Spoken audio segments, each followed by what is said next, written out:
Marcus Ellsworth was sipping his first coffee of the day when a man in a crisp polo shirt handed him an envelope that could erase 100 years of family history. The sun had barely climbed over the line of mesquite trees on the east side of Ellsworth Ranch, spilling a thin gold light across the dewy grass. The morning air carried the scent of damp earth and sweet clover, the kind of smell Marcus had grown up with.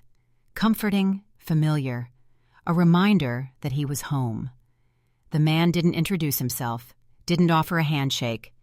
He just said, "You've been served," in the kind of clipped tone that didn't invite conversation. His shiny loafers looked comically out of place on the gravel drive, and the faint chemical scent of his cologne clashed with the clean, sharp smell of Texas spring. Marcus stood there for a beat, the ceramic mug warm in his hand, before setting it down on the porch rail and taking the envelope. The weight of it felt wrong, too light for something that suddenly seemed so heavy. He slid a finger under the flap, the paper crisp against his calloused skin, and unfolded a stack of legal pages printed in that cold, impersonal font lawyers seemed to love. It was from the Lakeview Meadows Estates Homeowners Association. He scanned the first paragraph once, then again, his jaw tightening. The letter claimed that his 1,500-acre ranch, Ellsworth land for 3 generations, had been legally transferred to a development company for unpaid HOA dues. Marcus's brows drew together in disbelief. HOA dues? He'd never been part of any HOA. His father had never been part of any HOA.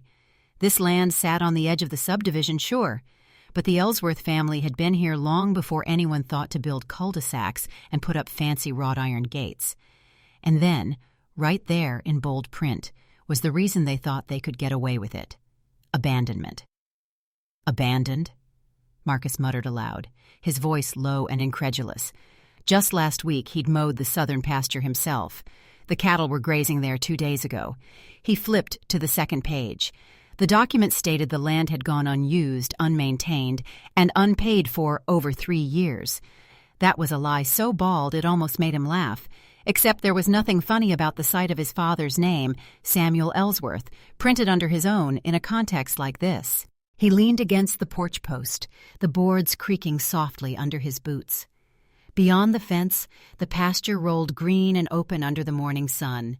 His father had handed him the deed to this land years ago with the words, "This is your backbone, son. Treat it like it's alive and it'll take care of you." And now, someone who probably thought a ranch was just a big lawn wanted to tell him it didn't belong to him anymore. By the time Hank Morrison's old Chevy rattled up the drive an hour later, Marcus was pacing slow circles on the porch. Hank climbed out with a half smile, holding up a battered toolbox. "Morning," Hank said. "Got a socket wrench I can borrow? The one I've got's worn slick." Marcus handed him the letter instead. "Take a look at this." Hank's easy grin faded as his eyes moved over the pages. "They've lost their damn minds. You're not even part of the HOA, are you?" "Never signed a thing. Dad never did either. We've got the records to prove it." Hank handed the papers back slowly. "Victoria Halstead's behind this. Been hearing her talk for months about unlocking that land for development." Marcus knew the name well. Victoria was the kind of woman who walked into a room and expected the air to rearrange itself for her. Perfectly pressed blazers, pearl earrings, and a smile that never quite reached her eyes. She'd been president of the HOA for years, running meetings like she was chairing the board of a Fortune 500 company. If she was involved, this wasn't some clerical error. It was a move with an endgame. Marcus set the papers down on the porch railing beside his coffee. The steam had long since faded, the surface gone cold, but his mind was burning. "Why now?" he asked. Hank shrugged. "Maybe she figures you won't fight it. Maybe she thinks you're too busy or too tired." Marcus looked past him, across the pasture, to where the neat rooftops of Lakeview Meadows sat like an island of suburban order against the wild sprawl of Texas grassland. His father had warned him when the subdivision first went in, "Once they've got committees and boards, they'll try to control more than what they bought." It had sounded like cynicism then. Now it sounded like prophecy. Hank adjusted the brim of his cap. If Victoria's involved, she's got a plan. She doesn't make mistakes. Marcus picked up the letter again, folding it carefully, as though it might bite if handled too roughly. He slid it into the inside pocket of his denim jacket. Then I'll just have to be more prepared than she thinks. The leather folder smelled faintly of dust and lavender, a scent Marcus had known since childhood. Maggie Ellsworth kept her little brick house the same way she always had, tidy, shelves full of family photos, a lace curtain over the kitchen window that turned the late morning light soft and milky. When she set the folder down on the dining table, her bracelets clicked together in a familiar music. "Coffee?" she asked. "Please," Marcus said, pulling out a chair. His boots made a gentle thud against the old pine floorboards, and he felt a ripple of calm he hadn't had since sunrise. Maggie's house did that to him. It was the place you came to when you wanted answers, and maybe a slice of pound cake if you played your cards right. She poured coffee into 2 mismatched mugs, one from a church bazaar, one with a faded bluebonnet on the side, and slid his across the table. "You sounded tight on the phone. What's happened?" He opened the folder part way, then closed it again, like he was warning himself not to rush. "HOA sent a notice. Says the ranch was transferred to a developer for unpaid dues." He met her eyes, "and that we abandoned the land." Maggie's eyebrows went up so sharply it looked like they might fly off. "Abandoned?" She sat down with a small, incredulous laugh. "Well, they're going to have a hard time explaining that to my niece. I watched you mow that south pasture last week." "They filed it with the county. I called Navarro County this morning. The clerk confirmed a recorded sale. Seller listed as Lakeview Meadows HOA. Maggie took a breath through her nose, held it, and let it out slow. "All right," she said, reaching for the folder like a nurse going for a stethoscope. "We're not going to panic. We're going to read." Inside the folder were deeds and tax receipts, some with the ornate lettering of another era, some typed clean and sharp. There were copies, originals, and a few brittle pages so thin you could almost see the ink bleeding through from the other side. Maggie kept one finger on a particular page as a placeholder, then started sorting items into small, neat piles. "You know your grandfather was a saver," she said, not looking up. "Elias kept every legal scrap like it was gold. When he passed, your dad took over and did the same."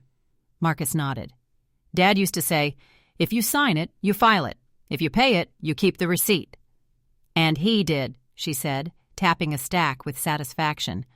"Property taxes paid every year, fees on the cattle brand updated, water rights renewal in '86. I could put the county historian out of a job with this binder." He watched her move through the papers with a practiced efficiency that made his shoulders lower by an inch. The world outside Maggie's dining room might have been spinning into a legal storm, but in here, things still obeyed the old rules. Read carefully, think slow, act right. She paused, flipping back to that placeholder page. "Here," she said, sliding over a county map of the area. It was hand-marked in pencil. Several rectangular shapes were traced and shaded lightly. "Your father and I went through this after they started building Lakeview Meadows. He wanted me to understand what we had and what we didn't." Marcus leaned in. The map was labeled with block numbers that matched the subdivision plat, neat squares and street names that felt sterile next to the ranch's rolling lines. His eyes settled on a cluster of shaded blocks near the lake. "What's this?" "Hold that thought." Maggie stood, walked to the hallway, and came back with a shorter, older folder, leather gone nearly black with age. "This is what you really came for, even if you didn't know it." He smiled despite himself. "You always did know what I came for." She opened the old folder with care. Inside were yellow deeds with looping signatures, a couple of small envelopes, and a folded letter with a paperclip that had left a rusty ghost on the page. She slid the letter free and handed it to him. "Before you read that," she said, "remember something. Lakeview Meadows is new money. Our land is old. Sometimes old money and new plans have complicated conversations." Marcus unfolded the letter. The paper smelled like a library. It was dated April 1994, and addressed to Samuel Ellsworth. The letterhead was from a development company whose name he recognized, Earlier Iteration, same folks now sniffing around Phase 2. The letter referenced a road alignment and a land swap to allow the subdivision layout. Then it said the part that made the back of his neck prickle. As agreed, you retain the underlying ground and mineral rights to blocks 4 through 9, Lakeview Meadows Estates, in perpetuity. He read the sentence again, then set the letter down like it was hot. In perpetuity. Big phrase for a big promise, Maggie said. She sipped her coffee and watched his face.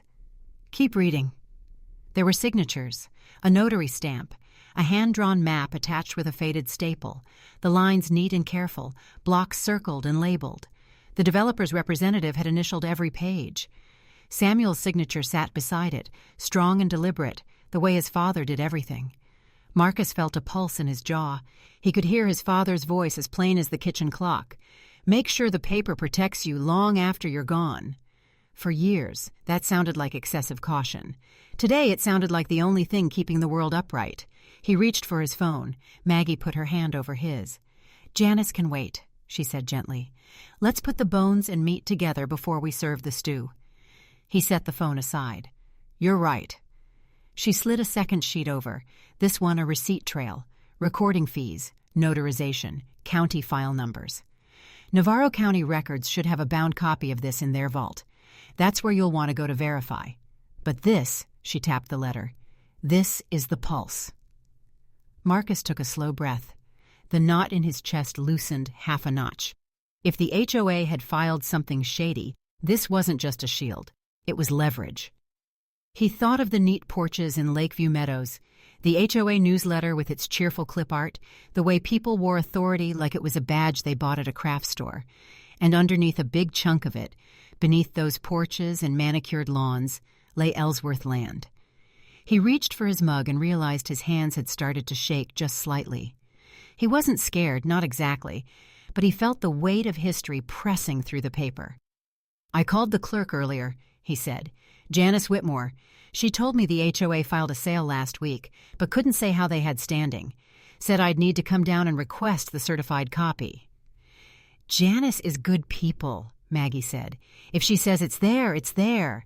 And if she knows something smells off, she'll find a way to tell you without saying it out loud. Marcus nodded. I'm going to head there after lunch. Maggie folded her hands on the table, the bracelets clinking again. Before you go march into any building, eat something. You won't win a fight on black coffee and adrenaline. She stood and moved to the counter, opening a tin. I've got lemon bars from the church ladies. The Lord's sugar, we call it. He couldn't help the small smile. Yes, ma'am. They ate in companionable quiet for a minute. Outside, a lawnmower buzzed somewhere down the block, and a mockingbird practiced its stolen songs from the live oak in the yard. It struck Marcus that life went on like nothing unusual was happening, even when everything had shifted under your feet. Maggie dabbed a crumb with one finger. Your grandfather would be proud of you, she said without ceremony. Not because you're mad, anybody can get mad, but because you're thinking before you swing. I'm trying, he said. She leaned back. When I was a girl, Elias took me to a county fair out in Limestone. We walked past a booth where they were selling kitchen knives. The man at the table made a show of chopping rope and sawing through dowels. Your granddaddy just stood there and said, Tools don't make you stronger.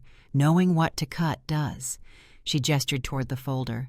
You've got a tool. Think about what to cut. Marcus sat with that for a beat. The urge to drive straight to the HOA office and give Victoria a piece of his mind was strong, but loud didn't equal smart. Victoria knew how to work a room and control a narrative. If he wanted this to stick, he needed to build a story that was truer and heavier than hers. He pulled the letter closer, tracing the notary seal with a thumb.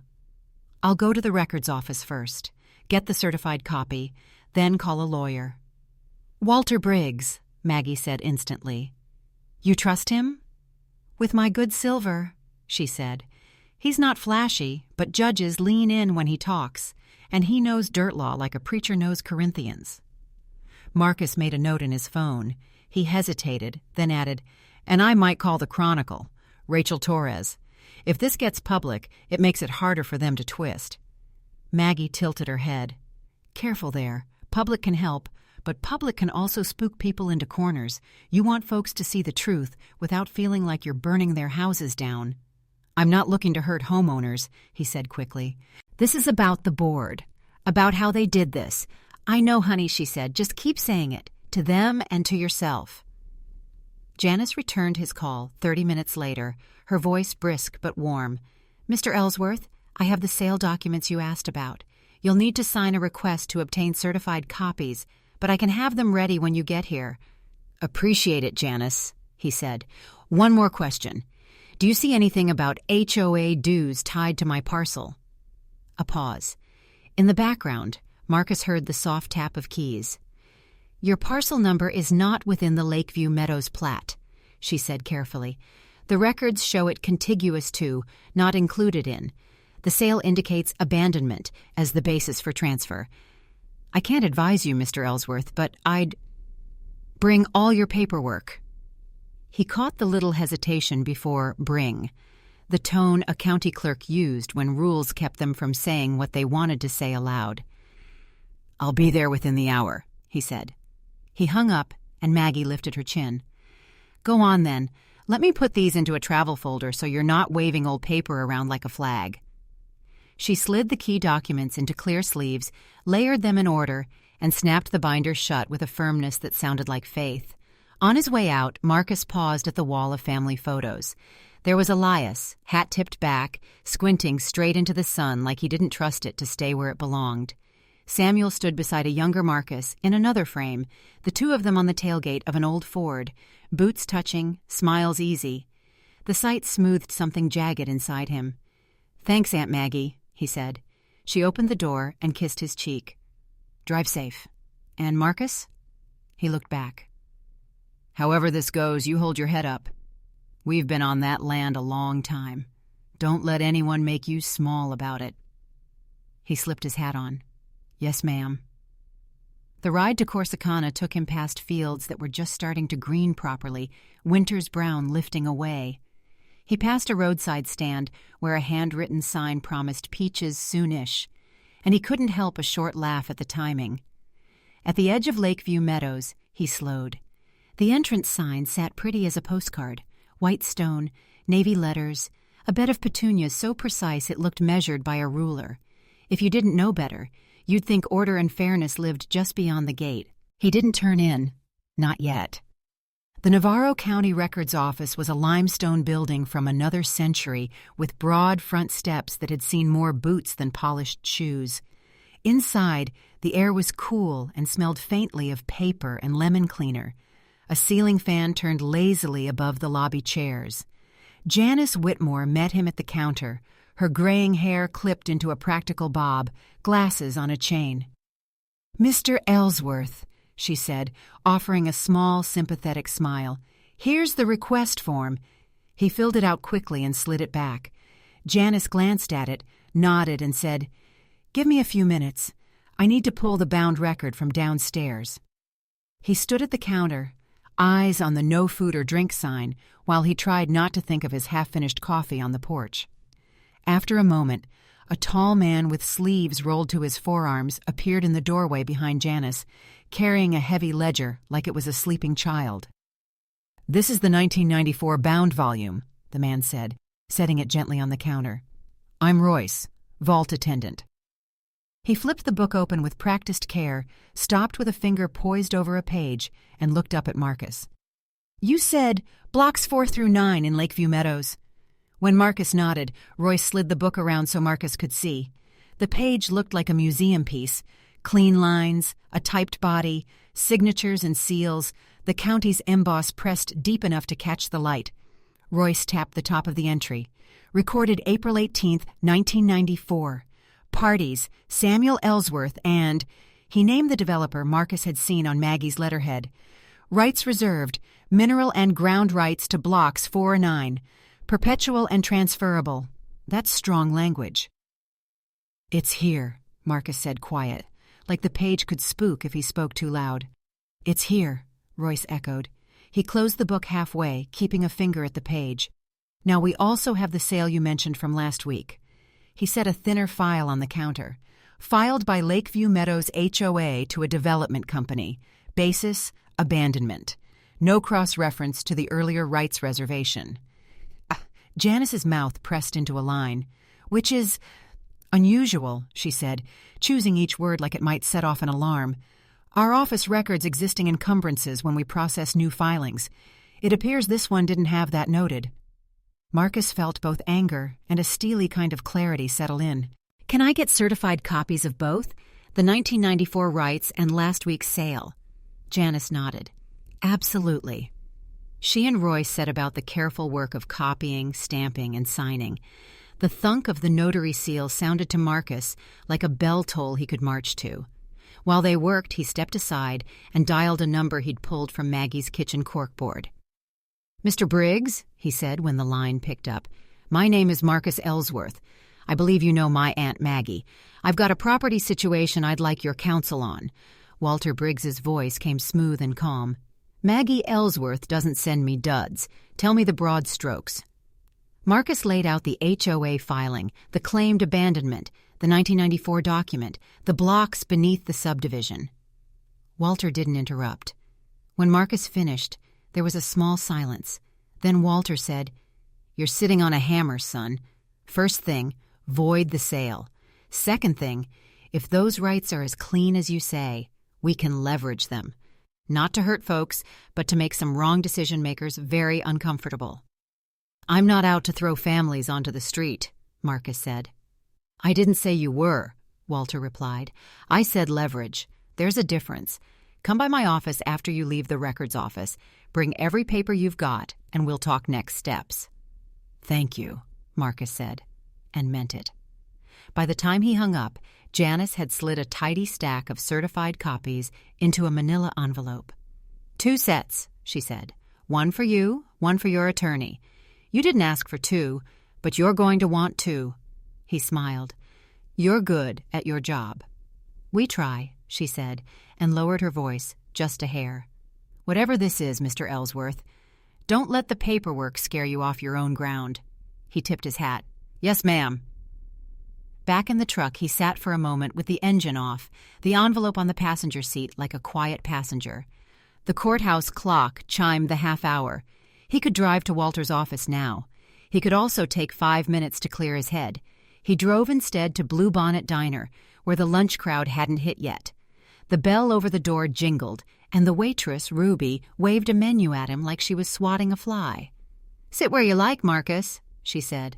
"You want your usual?" "Just coffee," he said. "To go." She studied his face. "That look says you need something stronger than coffee." "County business," he said. "Not the fun kind." Ruby poured the coffee anyway and slid a paper bag across with 2 biscuits tucked inside. "Eat," she said. "My grandmother said no man should fight on an empty stomach." "Everyone's grandmother is very invested in my blood sugar today," he said, and the corner of her mouth twitched up. In the parking lot, a white SUV idled near the exit. Graham Huxley was behind the wheel, sunglasses on, phone to his ear. He glanced over, and for a split second their eyes met. Graham lifted 2 fingers off the steering wheel in a vague acknowledgement, the kind of wave you give a person you'd rather not see but can't pretend not to know. Then he turned out onto the road that led to Lakeview Meadows. Marcus watched him go. It made his skin prickle to think of how many conversations had been had about his land without him in the room. Those conversations were about to get crowded. He drove straight to Walter Briggs's office, a brick building a block off Beaton Street with a brass plaque that looked older than the paint. Inside, the receptionist ushered him back almost immediately.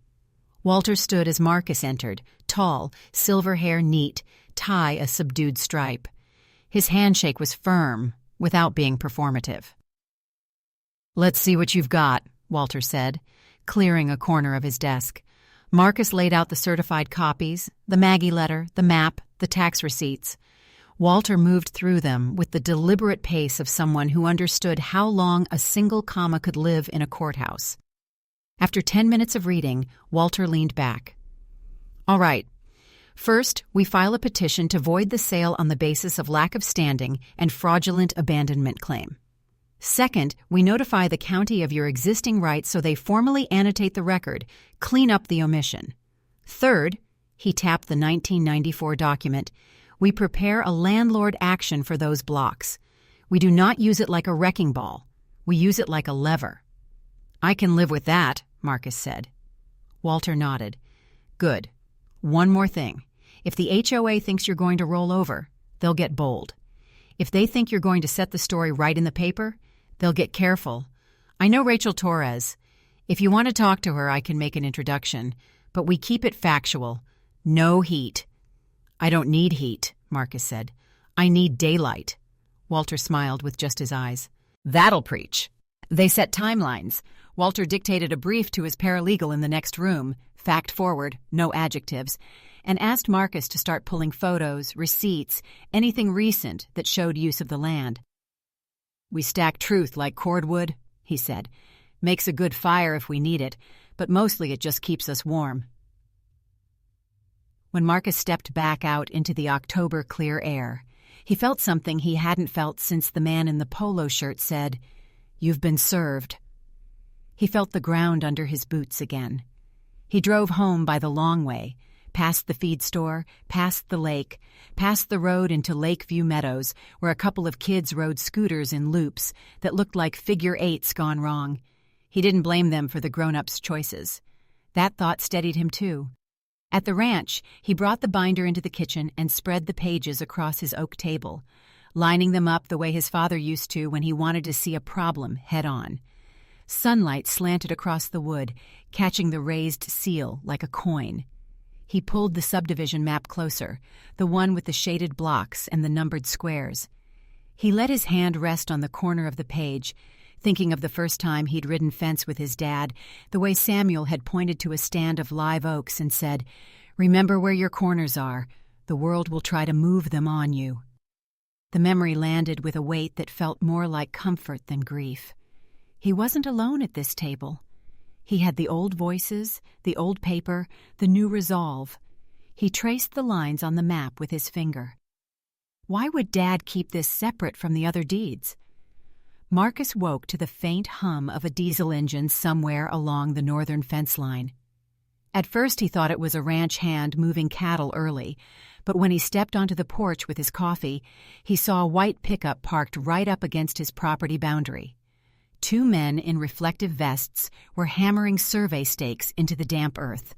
Bright orange ribbon flapped in the morning breeze like little flags announcing someone else's claim.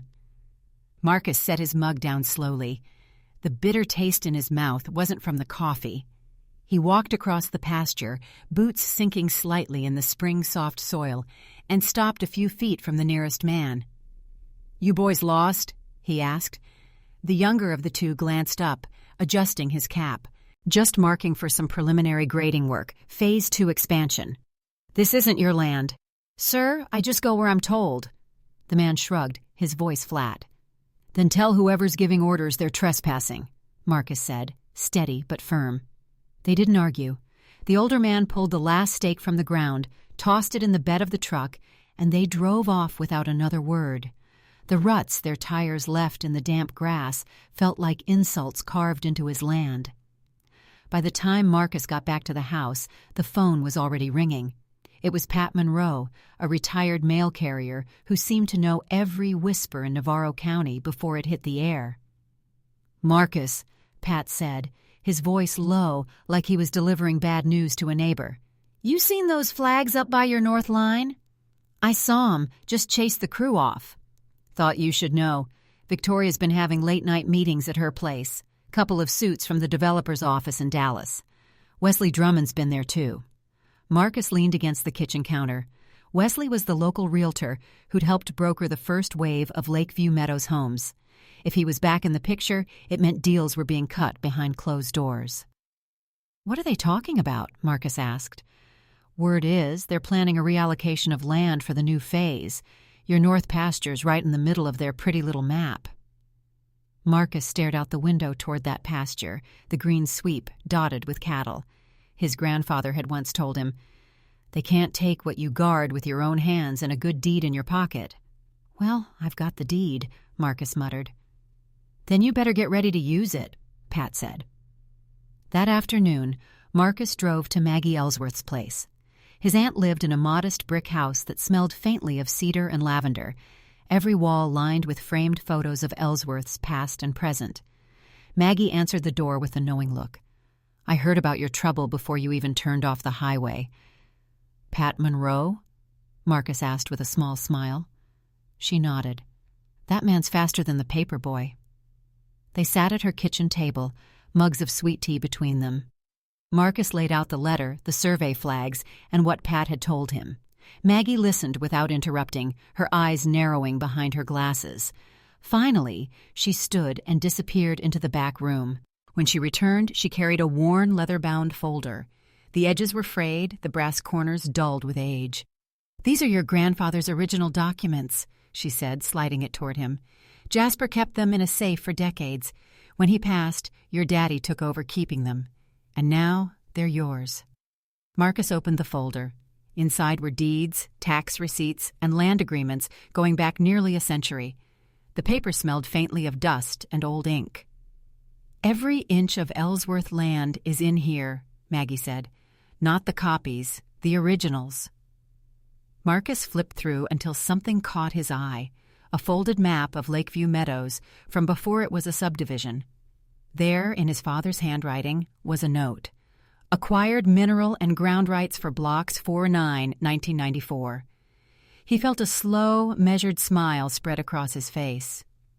"Maggie, this means those houses are sitting on land we still own underneath." Her eyes twinkled. "Looks that way. Your daddy was a smart man. Never gave up a scrap he didn't have to." Marcus folded the map carefully and slid it back into the folder. "If Victoria thinks she can push me off my own land, she's about to learn what it feels like to have the ground pulled out from under her." 2 days later, a brown envelope arrived from the county clerk's office. Marcus had requested certified copies of every transaction involving the Ellsworth Ranch and Lakeview Meadows. Among the neat rows of type and official seals, the truth became impossible to miss. The HOA had filed the sale of his 1,500 acres under an abandonment claim with no supporting evidence. It was a paper theft, pure and simple. He called Hank that evening. "I've got what I need," Marcus said. "You going to confront her?" "Not yet.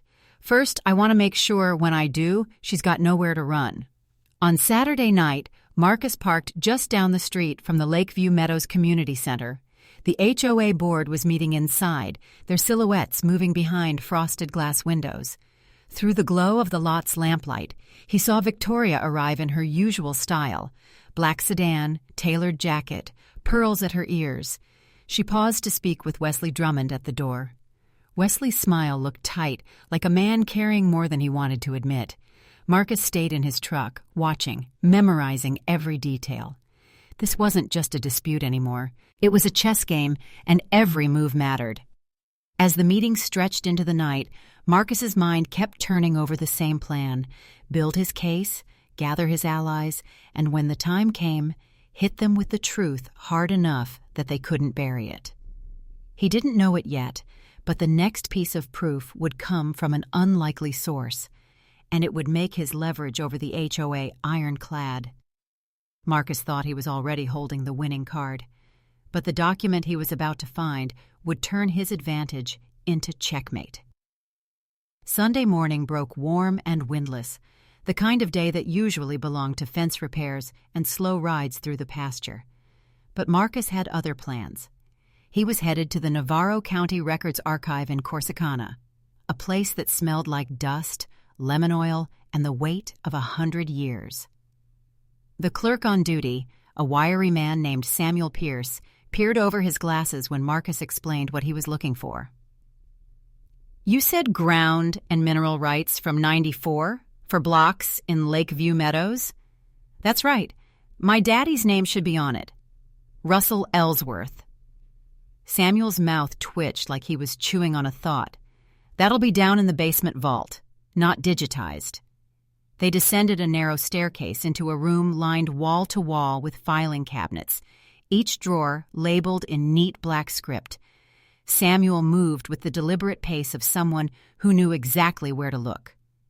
5 minutes later, he slid a large, leather-bound record book onto the table.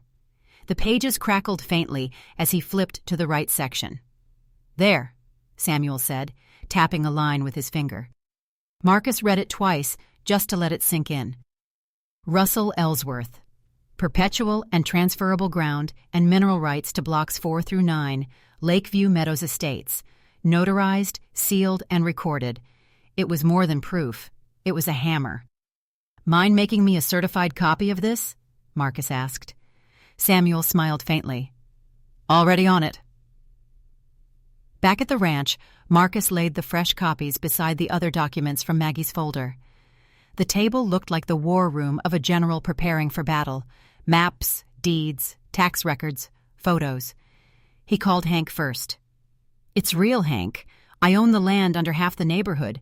If they keep pushing, they'll be paying me rent or moving out." Hank let out a low whistle. "Boy, you just went from defense to offense." Next, Marcus rang Maggie. She listened, quiet but proud, before saying, "Your daddy would have liked this, not the fight, but knowing you stood your ground."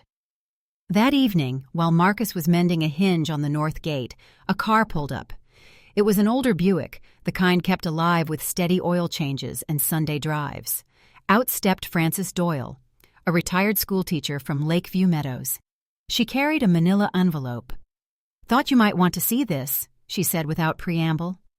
Inside were copies of HOA board meeting minutes printed on crisp white paper. One section, highlighted in yellow, read, "Discussion of Phase 2, expansion to include adjacent pasture land, presumed unclaimed." "They never even checked," Frances said. "Victoria told the board you'd abandoned it. Most of them didn't ask questions." Marcus felt the kind of slow, cold anger that didn't show in his voice. "Thank you, Frances. This helps." She nodded. "I just hate seeing folks pushed around. Let me know if you need me to speak up." Monday morning, Marcus drove into town for feed. In the store's back aisle, he ran into Wesley Drummond. The realtor's tie was loosened, his eyes a little tired. "Morning, Wesley," Marcus said evenly. "Marcus," Wesley replied, forcing a smile. "Heard you've been asking questions." "Not asking, confirming." Wesley shifted uncomfortably. "Look, I don't make the rules. I just facilitate deals." "Then you should know when a deal's rotten," Marcus said, picking up a sack of cattle cubes. "And this one stinks." He left Wesley standing among the shelves of dog food and garden tools, the air between them heavy with unspoken truths. That night, the phone rang. This time it wasn't a neighbor. It was Elena Vargas from the Navarro County Chronicle. "I'm working on a story about the dispute between you and the HOA," she said. "Would you be willing to comment?" "Depends on what you've heard." "That your land was sold to a developer for unpaid dues, but also that you were never part of the HOA." "That's correct," Marcus said, "and I've got the proof, but I'm not ready to share it yet." He could almost hear her leaning forward over the phone. "When you are, call me. Folks around here deserve to know." By midweek, tension in Lakeview Meadows was thick enough to taste. Marcus heard from Hank that the HOA had been warning residents he was trying to block progress. "Progress for who?" Marcus asked, mostly to himself. The flags were back along the north pasture by Thursday. Marcus didn't bother chasing the crew off this time. He simply took photos, every stake, every tire track, and filed them away. The case he was building wasn't just about proving the land was his. It was about showing a pattern of willful disregard for the truth. Friday night, Marcus made a decision. He called Victoria's assistant and left a message. "Tell her I'll be by tomorrow evening. We need to talk, face to face." The next day, as the sun dropped low, Marcus pulled up in front of her brick home at the corner of Lakeview Drive. Every shrub was trimmed to perfect symmetry, the porch lights glowing warm. Victoria answered in a silk blouse and a guarded smile. "Mr. Ellsworth, this is unexpected. I figured you wouldn't mind, seeing as you've been handling my business without asking. Her eyes narrowed, but she stepped onto the porch. 5 minutes. Marcus didn't waste them. You filed to sell my 1,500 acres under a false abandonment claim. I've got proof I never joined your HOA and proof you've been sitting on property I own, blocks 4 through 9. That's impossible, she said. Marcus handed her a folded copy of the 1994 deed. She scanned it, her posture stiffening. That's a technicality, she said finally. It's the law, Marcus replied. And if you don't reverse that sale, I'll start exercising my landlord rights, evictions, rent, whatever it takes. For the first time, her composure cracked. You're bluffing. You'll find out soon enough, Marcus said, turning back to his truck. Tuesday evening came with a heavy sky, the kind that promised rain but held it back just long enough to make everyone restless. Marcus arrived early at the Lakeview Meadows Community Hall. The monthly HOA meeting wasn't open to non-members, but that didn't matter anymore. He wasn't just a landowner now. He was their landlord. As he stepped onto the front walk, a few board members shot him uneasy glances. They whispered to one another, eyes darting toward the parking lot where Victoria's Lexus had just pulled in. She stepped out, heels clicking on the concrete, posture as polished as ever. When she spotted Marcus, her stride slowed. "This is a members-only meeting, Mr. Ellsworth," she said, her voice calm but edged. "I'm here as your landlord," Marcus replied, pulling a certified copy of the 1994 deed from inside his jacket. "Thought you might want to see the paperwork." The words landed like a hammer. 2 board members froze mid-step. Inside, the hall smelled faintly of coffee and carpet cleaner. A folding table held stacks of agendas, and the American flag stood in the corner. Marcus followed Victoria to the front, but instead of sitting in the audience, he walked straight to the center of the room. "Since we're being formal," he said loud enough for every head to turn, "let's put this on the record. You tried to sell my ranch under a false abandonment claim, but the truth is you've been living on my land for 30 years. Gasps rippled across the room. Wesley Drummond, the realtor, stood abruptly. "That's absurd. The subdivision was built fair and square." "Read the original agreement," Marcus said, sliding the document across the table toward him. "Your fair and square sits on Ellsworth land, my land." Victoria's voice came sharp. "You think you can scare us with old paperwork? This is a community, Mr. Ellsworth. People have built their lives here." "My family built ours on the ranch you tried to steal," Marcus shot back. "The difference is I have the law on my side." Clinton Avery, a quieter board member, spoke up from the far end of the table. "If this holds up in court, we're in trouble." "You are," Marcus said, "and you've got your president to thank for it." Victoria's glare could have cut glass. "We'll see what a judge says." "Oh, you will," Marcus replied, turning toward the door. "And in the meantime, you might want to tell your neighbors to expect some letters in the mail." The next afternoon, Marcus sat in his attorney Reed Jameson's office, signing the last page of the landlord action notices. "They're not eviction letters, yet," Reed explained, "but they're formal demands for rent, backdated 3 months, blocks 4 through 9. "That'll get their attention," Marcus said. By that evening, envelopes with his name at the top were sitting in mailboxes all across Lakeview Meadows. The phones at the ranch started ringing before dawn the next day. Some callers were angry. "You can't do this," one woman shouted before hanging up. Others were nervous. "Can we meet to work something out?" Marcus gave the same answer to all of them. "Take it up with your HOA president." 3 days later, Francis Doyle called with an update. "They're panicking, Marcus. People are talking about removing Victoria from the board. They feel blindsided." "They should," Marcus said. "She put them in this position." By Friday, the Navarro County Chronicle hit the stands with Elena Vargas's front-page story. "Local rancher fights HOA over land claims, is legal landlord to dozens of homes."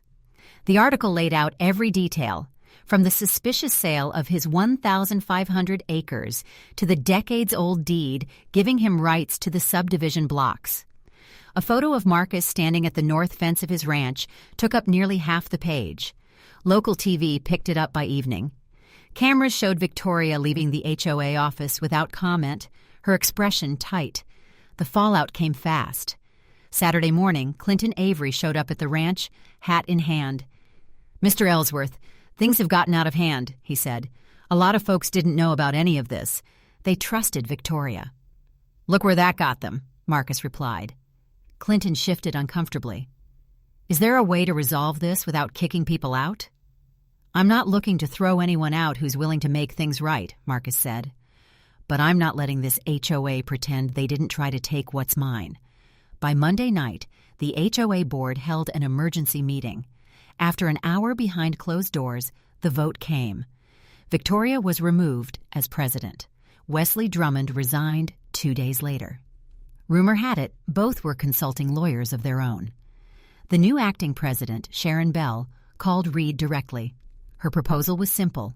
The HOA would issue a formal apology. Acknowledge Marcus's rights to blocks 4 through 9. Agree never to contest his ownership of the 1,500 acres again. In return, Marcus would drop the landlord action against residents who signed rental acknowledgments within 30 days. That night, Marcus stood on his porch, coffee cooling in his hand. The porch light buzzed softly in the summer heat. He thought about his father's words. "Don't pick a fight you can't finish. But if someone brings one to your door, make sure they regret it."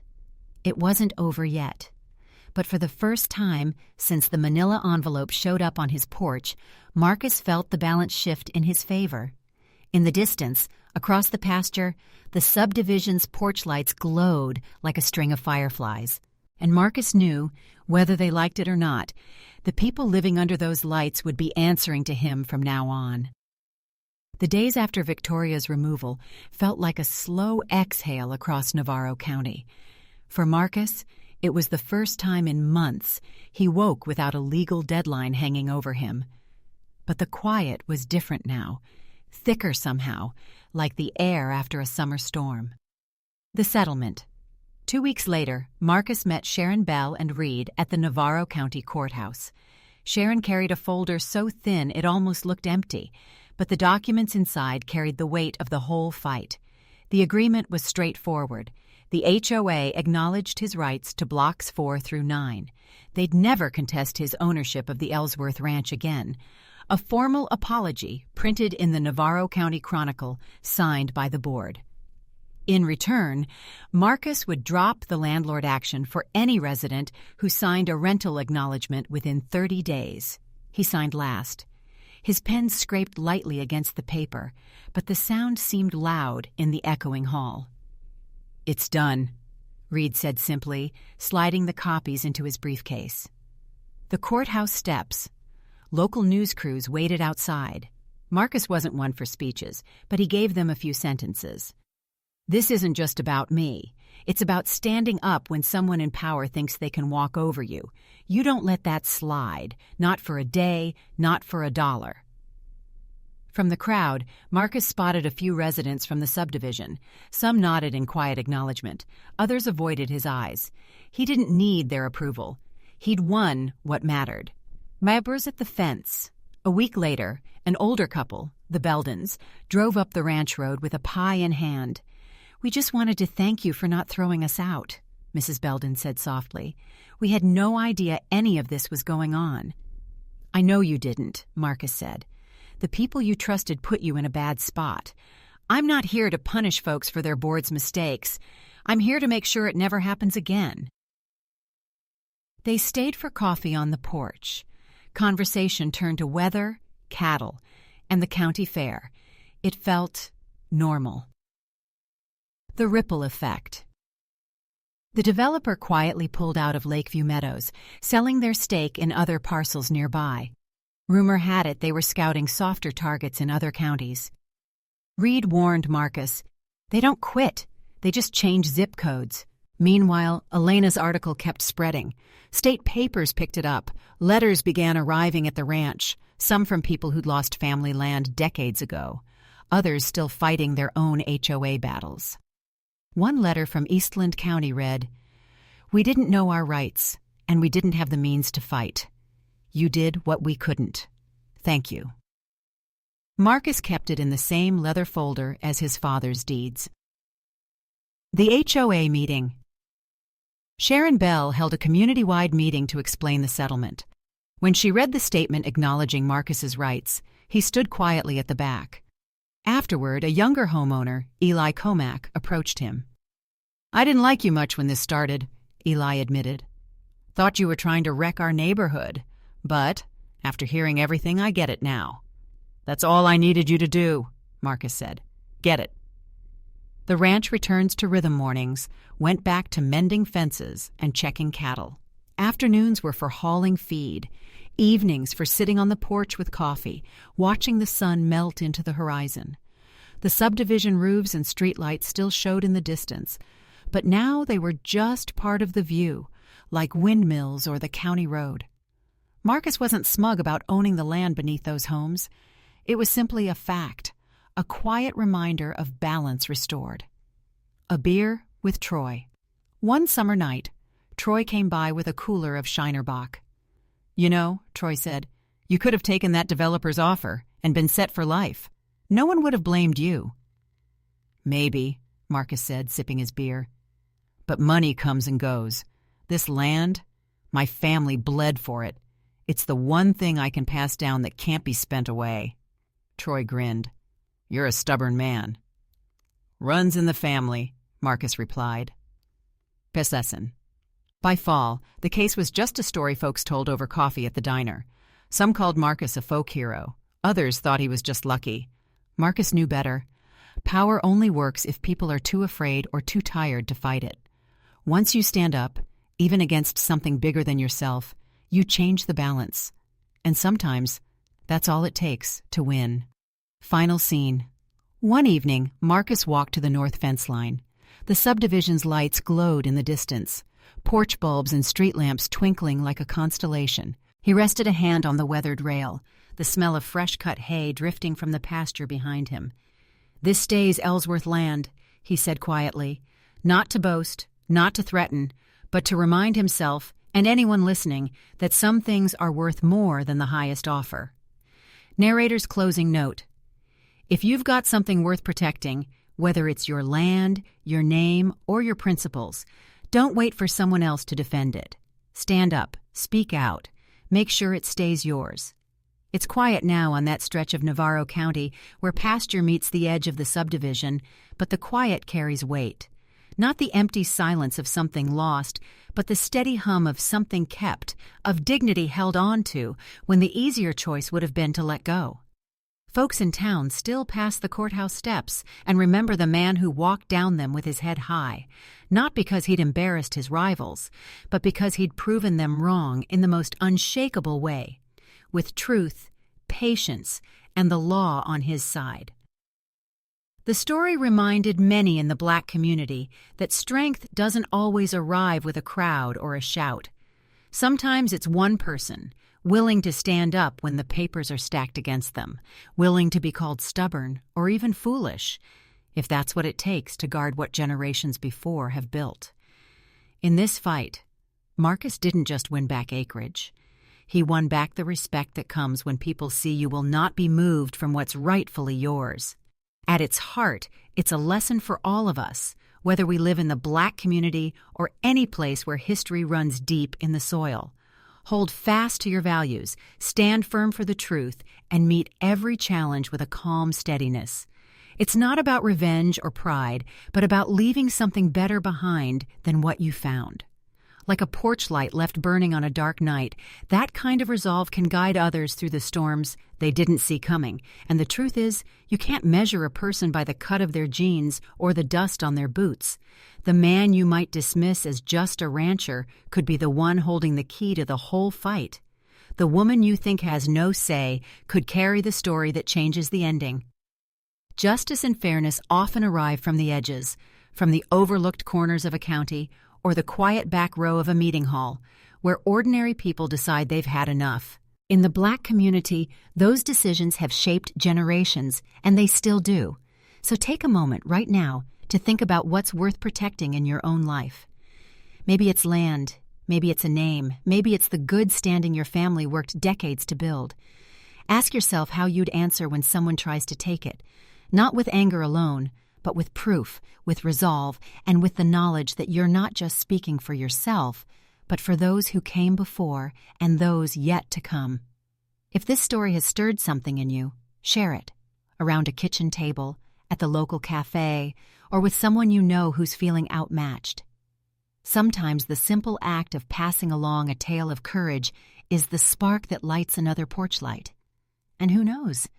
That little glow might be what helps someone else find their way home.